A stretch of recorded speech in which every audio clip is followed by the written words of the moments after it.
Coucou tout le monde, j'espère que vous allez bien. Alors aujourd'hui on se retrouve pour un nouveau point lecture, voilà, donc ça fait un moment je crois que je n'ai pas tourné de vidéo et que j'en ai pas posté, je suis désolée. Mais comme je vous l'avais dit, du coup avec les cours j'ai beaucoup moins de temps pour lire. Et concrètement, depuis la semaine dernière je suis en stage et je fais du 9h30 18h tous les jours, donc c'est un peu compliqué pour trouver le temps de lire. De toute façon, j'ai lu quasiment que des suites depuis le mois de. Alors attendez, c'est que vous êtes derrière mon ordinateur, donc je vérifie. Ouais, depuis le mois dernier, en fait, voilà. Mois de septembre, je n'ai rien lu. Ça va être rapide, je pense, comme vidéo pour une fois. En plus, du coup, c'est quasiment que des suites, donc je peux pas vraiment m'étaler dessus. Déjà, on va commencer par un abandon. Au mois de septembre, j'avais essayé de lire le tome 2 de Angel de L.A. Wizardly, donc qui est Angel Fire. Je me suis arrêtée au bout de peut-être une centaine de pages, voilà, parce que je n'arrivais pas à continuer. J'ai fait une pause parce que j'avais pas le temps, et au final, il traînait sur le bureau pendant des semaines et des semaines, des jours et des jours. Et je l'ai abandonné pour le moment, voilà, donc je pense que je le lirai quand j'aurai plus de temps. Donc pas tout de suite du coup. Euh, mais, euh, mais voilà, de toute façon ça m'étonne pas. Le tome 1 déjà je l'avais lu avec beaucoup de réticence, donc voilà, on verra bien ce que ça donne. Mais c'est vrai que j'aimerais bien quand même les finir parce que c'est ce que je vous disais déjà. La... Je sais pas vraiment si on peut parler de mythologie, mais la vision en fait qu'on nous donne des anges n'est pas du tout la même que celle dont on parle habituellement dans les livres. Donc c'est vrai que ça m'intéresse vraiment plutôt pas mal, mais on verra bien du coup si j'arrive à continuer ou pas. Voilà. Ensuite, du coup, j'ai lu le tome 2 des Bannis et des Proscrits, Les Foudres de la Sorcière de James Clement. Hop, voilà. Je pense que j'avais dû déjà tourner mon dernier point lecture bah, quand je l'ai lu parce que j'ai mon fichier justement où je marque littéralement le jour où je finis chaque livre. Et j'ai lu 5 jours après les derniers bouquins que je vous ai présentés. Donc je pense que voilà, j'avais dû tout simplement tourner mon point lecture et avoir la flemme de le, de le refaire ou même de rajouter un bout de vidéo. Donc voilà, enfin, de toute façon, me connaissant, c'est certainement ça. C'est le fameux tome que je vous disais qui est bien dégueulasse, voilà, à cause du personnage du coup sur la couverture. Alors, ça fait longtemps que je l'ai lu, voilà, donc j'ai toujours mon carnet sous la main, hein, évidemment. Du coup, je l'ai adoré, hein. Euh, comment dire euh, Oui, on dirait pas vu comment je suis, mais ça fait un moment que j'ai pas tourné, donc j'ai plus du tout l'habitude, et puis ça fait un moment que je l'ai pas lu. Alors,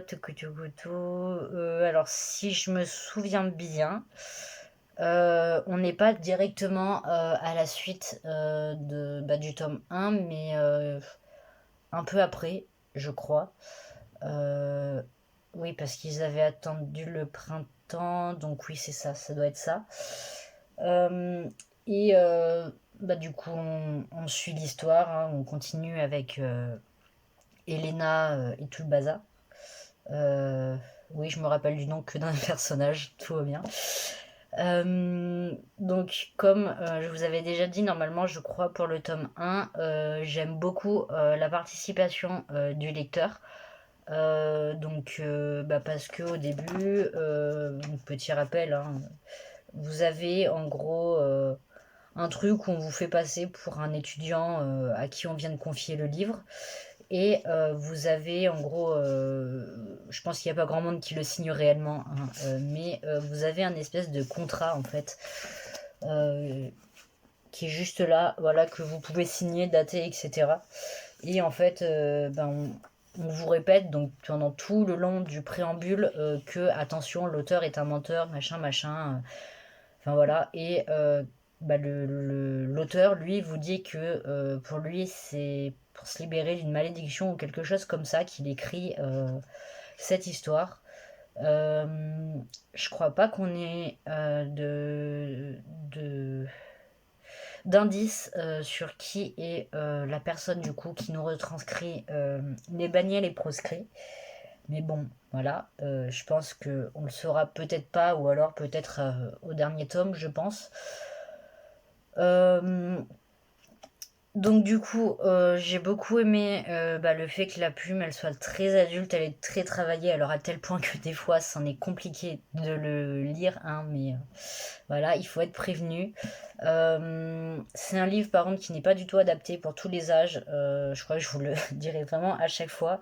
Mais c'est un livre qui est vraiment, enfin une saga du coup qui est vraiment bien dégueulasse, bien gore. Donc surtout dans ce tome-là, donc à cause de ce personnage-là. Donc je crois que c'est les 200 premières pages à peu près. Ouais, c'est ça, c'est au bout de la 178e page exactement. Bah, on en a fini avec ce personnage-là et ça devient un peu moins dégueulasse, voilà. Ça l'est toujours un peu, il me semble, mais beaucoup moins. Donc je pense que vu que j'ai vraiment pas eu spécialement de mal pour cette partie-là, je pense que bah, la première fois que je les ai lus, donc comme je vous disais, j'étais en cinquième, quatrième, un truc comme ça. Et je pense que psychologiquement, j'étais pas assez mature, on va dire, ou en tout cas pas assez préparée pour y supporter, parce que là, vraiment, c'est allé tout seul. Donc voilà. J'ai beaucoup aimé le personnage de Siwen, donc qu'on rencontre un peu plus loin dans ce tome. Elle est vraiment beaucoup trop chou, voilà, je vous le dis. Donc les deux dernières parties, forcément, c'est mes préférées, voilà. Donc pour ceux qui ont lu le livre, je pense pas qu'il y en ait beaucoup, mais en gros, c'est la partie du marais et la partie du dragon, en gros. Voilà, c'est vraiment mes deux parties préférées. Parce que je sais plus pourquoi, mais je sais que je les ai vraiment adorés. Alors, ça veut pas dire pour autant que le livre est mauvais hein, pour tout le reste, mais je sais pas. C'est peut-être l'ambiance qui était différente de ce qu'on avait dans le tome 1, ou en tout cas du reste du tome, je sais pas, mais en tout cas, je les ai vraiment beaucoup, beaucoup aimés, ces deux parties. Voilà, donc voilà. Je vais éviter de m'étaler de trop dessus parce que de toute façon, j'en ai plus vraiment de souvenirs. Ça va être quelque chose d'ailleurs pour reprendre le tome 3, mais bon, ça va en général. J'ai pas trop de mal à retourner dans cet univers-là tellement que je l'aime, mais bon, voilà. Donc ensuite, j'ai lu des BD. Donc j'ai lu Grimoire Noir de Vera Grinty et Yana Bogac. Voilà, publié chez Glénat. Je sais pas si j'arriverai à vous montrer correctement la couverture. Non. Bon, de toute façon, à la fin de la vidéo, je pense que je vous mettrai des images directement de quelques planches des BD. Enfin, pas de toutes, vu qu'il y en a une, c'est une trilogie de BD, mais voilà. Donc, je vais vous lire le résumé. Pareil, ce sera plus simple, je pense. Et puis, ça m'évitera d'oublier des choses. Mais sachez que j'ai fortement apprécié. Les dessins, ils sont vraiment magnifiques. De toute façon, vous le verrez. L'histoire, elle était très intéressante et je crois que c'est un one shot et je trouve ça dommage parce que bah, à la fin, en fait, on a une ouverture pour une possible suite et je pense qu'il y aurait vraiment matière à faire quelque chose en vraiment plusieurs tomes. Alors peut-être pas non plus en 30 tomes ou je sais pas, mais ouais, pour moi, il y a vraiment moyen de faire un truc avec ça. Donc, je sais pas si c'était vraiment un one-shot ou s'il va y avoir une suite. Mais voilà, il faut que vous le sachiez. On a une fin très très ouverte où bah, on nous montre du coup un truc qui pourrait possiblement se passer. Mais bah, il se passera rien. Du coup, c'est un peu frustrant, mais voilà. Donc, bienvenue dans la petite ville américaine de Blackwell qui a pour particularité d'autoriser l'usage de la magie. Les sorcières sont les bienvenues et vivent en famille, les hommes, eux, n'ont aucun pouvoir. En dehors de cet endroit protégé, la sorcellerie est sévèrement réprimée.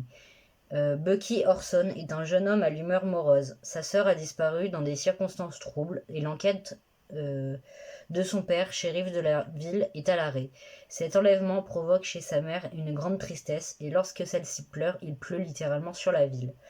Bucky décide de mener sa propre enquête pour retrouver sa sœur et sera aidé en cela par son ami Chamomi. La disparition de cet enfant réveille de vieux démons et ravive les tensions autour des mystères qui entourent l'origine de cette étrange ville à Blackwell. Dans un romantisme gothique somptueux, Grimoire Noir révèle les talents immenses de sa jeune dessinatrice. Donc c'est le premier ouvrage publié en France, Yana Bogac. Voilà, donc bravo, bravo. Et puis j'ai pas grand chose à ajouter. Juste lisez-le. Je crois que la BD par contre coûte un peu cher, mais je pense qu'il y a moyen que vous la trouviez en médiathèque ou autre. Là, donc sachez par contre que c'est une grosse BD, hein, doit faire à peu près une centaine de pages, voire un peu moins, je dirais. Je sais même pas si c'est numéroté. Ah oui, si. Il y a 279 pages exactement, voilà, donc je pense que si, en vrai, je peux peut-être essayer. Ah oui, mais les pages... je sais pas si j'arriverai à vous montrer. Mais en gros, on a des bonus où c'est des illustrations tirées des personnages du livre. Et voilà. Donc c'est une BD entièrement en couleur. Voilà, oui, si, c'est ça. Vous voyez quand même un peu. Voilà, donc vraiment, tout est dans ce style-là, littéralement. Donc par contre, la BD est très très sombre. Il y a très peu de couleurs. Pour être sincère avec vous, voilà, donc on est vraiment dans cet univers-là. Hop, si vous voyez quand même un peu. Hop. Voilà. Voilà, et puis très sincèrement, c'était vraiment une très belle découverte pour moi. Alors je sais pas, je lis très peu de BD, hein, très sincèrement, donc peut-être que je vais vous dire des bêtises, mais en tout cas celle-ci est divisée en plusieurs chapitres, je crois qu'il y en a 2 ou 3 ou un truc comme ça, et vraiment les chapitres ils font quand même une bonne taille, mais c'est vraiment, voilà, par exemple là c'est le chapitre 1, alors vous voyez pas, mais en gros il y a combien de pages, je sais rien moi, il y en a une vingtaine. Ouais, c'est ça, il y a 20 pages et il y a plusieurs chapitres du coup, et je trouve ça quand même super intéressant. Voilà, donc vous avez, en fait la BD est principalement en noir et blanc et vous avez des petites touches de couleur, donc là vous le verrez pas trop, c'est pour ça je pense que je vais essayer de vous montrer mieux à la fin de la vidéo, mais là par exemple les yeux de la fille ils sont en couleur. Attendez, je vais essayer de... Voilà, des fois vous avez des planches plutôt dans les tons sépia. Hop. Voilà. Et voilà, ouais, voilà. Je pense que vous verrez peut-être là. Ouais, si vous le voyez un peu quand même qu'il y a du violet. Enfin, c'est le... Par exemple, les oreilles du lapin en bas à droite. Ouais, pour vous, c'est à droite. Et moi aussi d'ailleurs. Mais voilà. Donc de temps en temps, vous avez des petites touches de couleur comme ça. Et puis... vraiment, je crois que je l'ai lu en peut-être 1 heure, alors que pourtant il y a 200 pages, hein, comme je vous ai dit, presque 300. Mais vraiment, je m'attendais à juste peut-être lire 1 ou 2 chapitres, histoire de lire un peu le jour où je l'ai lu. Et puis au final, je l'ai lu en entière. Voilà. Donc franchement, c'était une très très très bonne BD que je vous conseille fortement. Ensuite, donc j'ai lu les 3 tomes de Blue au pays des songes, voilà, donc de David Tosello ou Davide Tosello, je sais pas, publié chez Vent d'Ouest.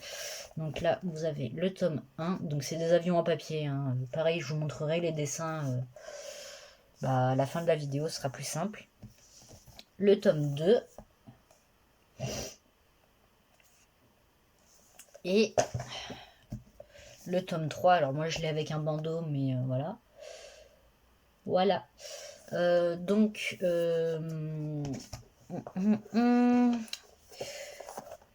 dans cette BD, oui, pardon, on suit Blue, donc qui est cette jeune fille. Et bah, en gros, elle se réveille un matin, il n'y a plus personne chez elle. Il faut savoir que cette jeune fille, alors je pense qu'elle est agoraphobe ou quelque chose comme ça, parce qu'elle ne sort jamais de chez elle. Elle ne se sent vraiment pas en sécurité à l'extérieur, voilà. Sa mère le comprend très bien d'ailleurs, et elle est persuadée que la forêt a avalé son père. Euh, euh, Qu'est-ce que je pourrais vous dire d'autre? Oui, donc du coup, un matin, donc elle se réveille et elle décide de sortir parce que elle a reçu un étrange colis. Donc c'est, hop, si je vais vous montrer quand même ici. En gros, dans la petite bubule là, elle a une petite baleine blanche. Donc vous la voyez pas trop, mais je vous ai dit, je vous montrerai de toute façon les planches. J'essaie quand même de vous la montrer, mais c'est compliqué avec la lumière. Voilà, enfin bon voilà, elle a une petite baleine blanche qui la suit partout, donc dans une petite bouboule avec de l'eau. Et ensemble, elles vont devoir essayer de trouver un moyen de sauver la forêt et enfin de sauver la forêt qui est en train de se faire avaler par la pourriture, je crois qu'ils appellent ça. Et voilà, donc c'est une BD en 3 tomes. Elle est plutôt courte, c'est vrai que j'ai trouvé ça assez dommage. Par contre, le petit point supplémentaire, c'est que de temps en temps, en fait, l'auteur vous marque des musiques donc qui existent réellement en fait et que vous pouvez écouter en même temps que la BD. Enfin, en même temps que vous lisez, pardon, et voilà. Donc, vous avez ce genre de dessin tout du long. Voilà, donc c'est très très coloré. Qu'est-ce que je peux vous montrer d'autre? Ouais. Voilà, donc il y a vraiment un truc par contre avec les. Je vais peut-être essayer de vous éteindre la lampe, vous verrez peut-être mieux, je me rends pas compte. Ouais, vous voyez quand même mieux. Voilà, donc il y a vraiment un truc avec les avions en papier, hein, sachez-le. Que j'arrive quand même à vous montrer la petite baleine, je pense. Hop, c'est quand même mieux. Bah, je peux peut-être essayer de vous montrer sur la couverture. Ouais, si vous la voyez bien là. Voilà, donc la petite baleine, en fait, elle va grandir tout du long de l'histoire, en fait. Et c'est un peu une métaphore de... comment dire punaise, en plus, je sais que je vous avais fait un post Instagram après l'avoir lu. Attendez, je vais essayer de vous retrouver ça, ce sera peut-être plus simple, au moins j'aurai un meilleur avis à vous proposer. Hop, voilà, je l'ai retrouvé, donc je vais vous lire bêtement en fait ce que j'avais marqué, ce sera plus simple. Donc du coup, je vais vous lire le résumé aussi tant qu'à faire. Alors, Blue est une petite fille comme les autres. Elle aime rêver, sa maman, les matinées au soleil et prendre son petit déjeuner. Mais le jour où un avion en papier vient frapper la fenêtre de sa chambre et qu'elle reçoit un colis à son intention, la vie bascule. La voilà propulsée dans un monde de ténèbres où le gardien d'une forêt malveillante a emprisonné les songes et leurs propriétaires. Afin de sauver sa mère et le reste de la population, Blue va devoir partir à l'aventure et, de sa rencontre avec une foule de créatures magiques et bigarrées, trouver un moyen d'affronter ses propres peurs pour rendre leurs rêves aux gens. Excusez-moi, c'est que j'ai pas mes lunettes, alors j'ai un peu du mal à lire, voilà. Donc, les thèmes principaux de cette BD sont la dépression, le dépassement de soi, la pollution et le deuil. Donc, voilà.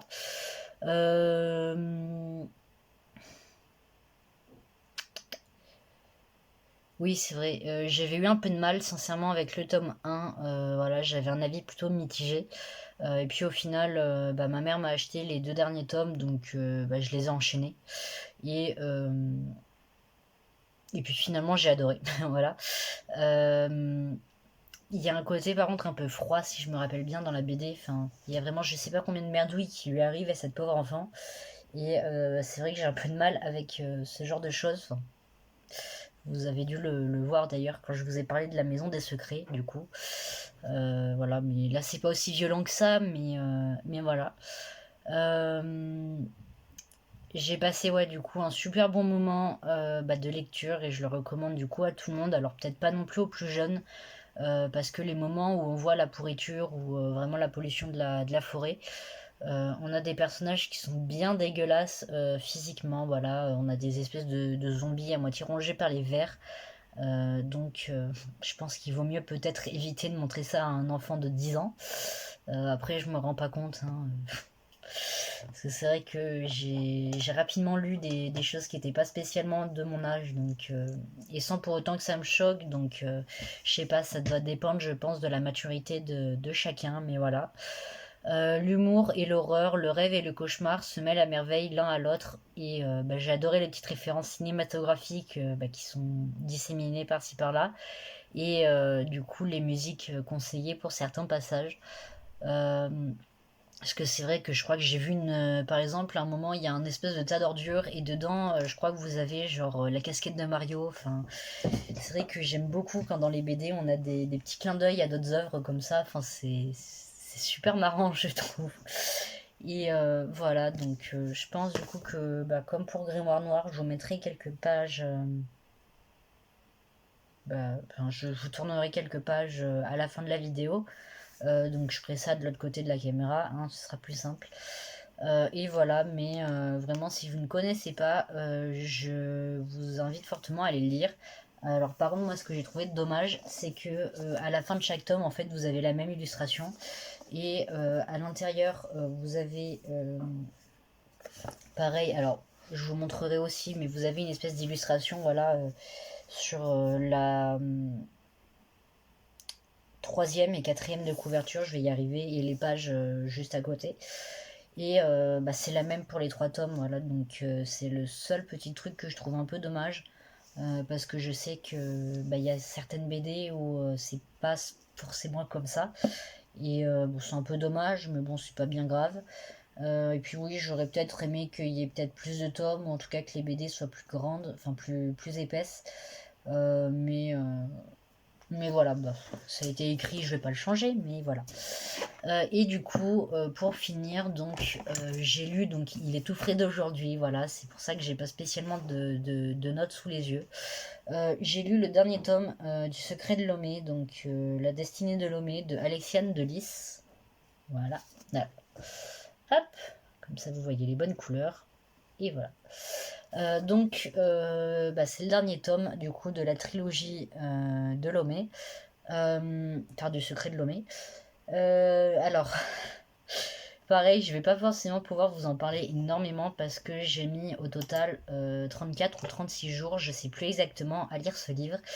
Non pas qu'il me plaisait pas, mais juste que j'avais commencé à le lire et avec les cours et le stage, du coup, j'ai pas spécialement eu le temps, donc j'ai fait une énorme pause dans ma lecture.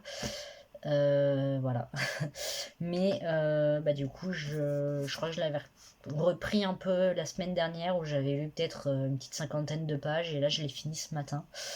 C'est pour ça que je peux vous en parler maintenant. Enfin, pas trop non plus vu que c'est la finalité de la trilogie. Par contre, je préfère vous le dire tout de suite. Voilà, vous avez une fin plutôt ouverte. Enfin, on- tout est résolu. C'est pas ce que je veux dire, mais en gros, les personnages ils sont en mode oh c'est fini, maintenant on va vivre ailleurs. Voilà. Tout simplement, on va chercher notre liberté et puis voilà. Donc c'est pas vraiment un spoil hein, parce que dans beaucoup de trucs c'est comme ça que ça se passe, mais du coup on vous dit qu'ils vont faire ci, qu'ils vont faire ça et puis voilà, que leur vie elle va être bien meilleure, enfin voilà. Euh, je crois que ce tome m'a fait vraiment passer du rire aux larmes, alors encore plus que les deux premiers tomes, sachez-le.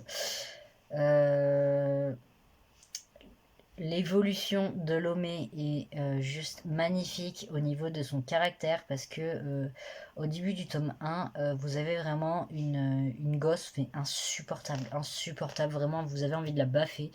Enfin, c'est vraiment la meuf populaire et tout le bazar qui le sait et qui en profite, on va pas se mentir. avec un caractère quand même bien trempé. Et puis elle se retrouve propulsée en fait dans un monde qu'elle ne connaît pas, avec des coutumes totalement différentes. Et elle se retrouve en fait à devenir esclave et à garder son caractère voilà, jusqu'au bout. Mais au lieu, enfin, comment dire, elle prend vraiment en maturité parce que au lieu de rester la gamine insupportable qu'elle était au début, elle finit par certes garder son mauvais caractère parce qu'on ne change pas totalement une personne, mais elle s'en sert comme une arme, si je puis dire ça comme ça, parce que elle apprend à utiliser cette espèce de rage qu'elle a au fond d'elle et qui la pousse à se battre à fond pour au final bah, réussir ce qu'elle veut. Enfin, voilà. Et j'avoue que j'avais très très peur à la fin du tome 1, du coup, bah, comme beaucoup de monde, voilà, j'ai été rassurée en lisant le tome 2. Et à la fin de ce tome, en gros, ils vont quelque part, enfin à la fin du tome 2, pardon, ils vont quelque part. Et là, du coup, on découvre encore un autre monde, enfin un peu plus que dans le tome 1. Et il y a vraiment mais un retournement de situation parce que, en gros, au début, on lui dit ouais, tu dois absolument faire ci, faire ça, machin, machin. Donc, alors, sachant qu'on lui dit énormément de choses, c'est pas un spoil hein, ce que je vous dis. Et puis, au final, elle se rend compte que finalement, c'est peut-être pas la chose à faire et elle va complètement se rebeller par rapport à ce qu'on attend d'elle. Et étrangement, ça aurait été un autre personnage qui aurait fait ça. J'aurais réagi en mode oula, qu'est-ce qui se passe. Mais venant de Lomé, finalement, c'est pas si étonnant que ça. Donc c'est une trilogie que j'ai très très fortement appréciée, vraiment. Je vous la conseille beaucoup si vous ne la connaissez pas. Donc c'est publié chez Michel Lafon. Euh, J'avoue qu'au début, à cause des couvertures, je pensais tout le temps que c'était de l'humaine. Et en fait, non, c'est du Michel Lafon. Donc je savais même pas qu'ils faisaient de l'imaginaire, très sincèrement. Voilà, donc je vous les conseille vivement. Comme tous les livres de toute façon que je vous ai présentés, à part Angel de L.A. Weatherly, mais ça c'est parce que j'ai un peu de mal j'ai eu du mal avec le tome 1 et je crois que j'en ai aussi avec le tome 2, donc voilà. En tout cas, ça m'a fait énormément de bien là de reprendre la lecture après un mois de pause en fait au total. Donc je reprends doucement mais sûrement. J'espère que j'aurai quand même un peu plus de temps pour lire, voilà. Là, du coup, de toute façon, les prochains livres que je risque de vous présenter, ce sera des suites ou des fins de trilogie, saga ou autre. Parce que là, par exemple, j'ai le tome 3 de Kayla Marshall sous la main. J'ai le tome 3 des Descendants sous la main. Le dernier tome de librairie Jumper aussi. Enfin voilà. J'ai plein de choses à terminer. Et ça va pouvoir me permettre du coup de commencer de nouvelles choses finalement.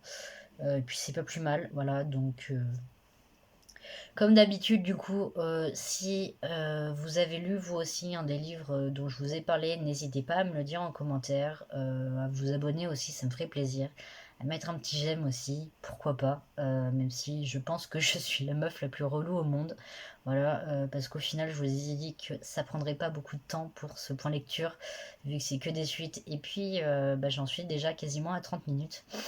Oupsie, je parle un peu trop. Surtout que je suis pas spécialement à l'aise devant la caméra et que je n'aime pas faire de montage parce que je ne m'en sors pas tout simplement. Donc voilà. De toute façon, on ne me changera pas, hein. Si un jour j'ai envie de m'y mettre, je m'y mettrai, mais actuellement j'en ai pas trop envie. Parce que de toute façon je me connais, je serai capable de couper des choses importantes et puis au final de regretter, donc voilà, surtout que quand on commence tout juste, je pense qu'on a du mal à savoir ce qui est plus important ou pas, donc peut-être qu'un jour je vous ferai des vidéos moins longues du coup, parce que montage, mais ce n'est pas le cas pour le moment. En tout cas, j'espère pouvoir filmer un peu plus souvent, voilà, donc pas non plus faire des reading vlogs parce que du coup, je me vois mal filmer des trucs sur mon lieu de stage, très sincèrement. Mais oui, ben, on verra bien du coup ce que je peux vous proposer à l'avenir, mais c'est vrai que j'ai pas mal d'idées. Il faudrait que j'arrive à les faire, mais bah, c'est compliqué pour l'instant. Si j'ai un challenge que j'aurais voulu tenter, donc c'est lire pendant littéralement 24 heures, voilà. Je pense que ça me permettrait de lire pas mal de bouquins, mais avec la fatigue, je pense que ça risque d'être compliqué. Mais de toute façon, je ne pourrais pas le faire à moins qu'on soit un week-end. Donc là, pour l'instant, on est dimanche, donc c'est un peu trop tard du coup. Mais je pense peut-être le faire pendant les vacances de Noël ou quelque chose comme ça. Voilà. Pourquoi pas. Donc du coup, oui, si je pense que je vous tiendrai au courant sur Insta en story, donc sur mon compte personnel, à chaque fois que je commence et que je finis un livre. Ce serait un peu comme les reading vlogs, mais juste avec une petite photo en vous disant hey, salut, regardez ce que j'ai commencé ou ce que je viens de finir ou ce que je suis en train de lire. Enfin voilà. De temps en temps, pourquoi pas vous faire des chroniques directement sur Instagram, donc comme ce que j'ai fait avec Blue. Parce que bah, c'est vrai que sur le moment, j'avais fini les trois, enfin le premier tome. Et enfin j'ai fini peut-être non j'ai fini les trois tomes je crois au total avant de vous le poster sur Insta. Et j'avais besoin d'en parler directement et je me voyais mal vous faire un point lecture pour trois pauvres livres à vous présenter, voilà. Ça aurait été un peu inutile. Donc voilà, sur ce je vais vous laisser, ça sert à rien de continuer de blablater. Voilà, pour ça je pense que je peux lancer des vlogs, il n'y a pas de problème. Quitte à les garder pour moi, hein, parce que ouais, c'est vrai que je voulais vous faire une vidéo où je vous présentais mon lapin et puis au final, bah je disais, enfin, je buguais encore plus que là maintenant. Du coup, je me suis dit on va éviter, surtout qu'une vidéo pour présenter un animal, c'est un peu vu et revu sur YouTube, un peu enfin, stupide à mon avis, hein, voilà. Surtout qu'au final, ça fait depuis avril qu'il est à la maison, mon loulou, donc il aurait peut-être fallu que je fasse ça, genre dans le mois qui suivait son adoption, donc voilà. Mais oui, pourquoi pas vous le présenter un jour, mais je verrai. Voilà.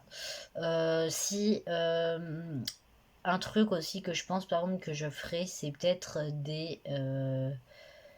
Alors je vais pas le dire en anglais parce que non, mais peut-être des vlogs écriture, voilà, parce que en ce moment, alors je crois que je vous en avais déjà parlé, mais bah, j'ai une idée de roman, enfin même de plusieurs, depuis plusieurs années, et bah, depuis que je suis en stage, en fait, pendant mes pauses, je m'amuse à faire des fiches personnages, donc chose que je ne fais jamais, et bah, au final, ça me remet bien dans l'ambiance de mon livre. Et bah, c'est vrai que j'aimerais beaucoup partager ça avec vous. Alors, je verrai hein, comment est-ce que je m'y prends. Mais alors, peut-être pas non plus vous faire des vlogs de quand je fais mes fiches personnages. Mais peut-être plus bah, quand j'aurai commencé l'écriture, des choses comme ça. Enfin, voilà. Sachant que j'aimerais beaucoup m'auto-publier parce que enfin en tout cas pour la grosse histoire que j'ai en tête, je me vois très très mal céder les droits à qui que ce soit. Parce que c'est vrai que c'est un truc très très personnel pour moi, donc voilà. Après je verrai, hein, mais voilà. Donc je crois que ça va faire 3 fois que je vous dis qu'il faut que j'arrête de blablater, mais cette fois c'est promis, je m'en vais vraiment. Voilà, donc j'espère que la vidéo vous aura plu, qu'elle aura pas été trop chiante. Et bah, du coup, je vous dis à une prochaine fois. Salut!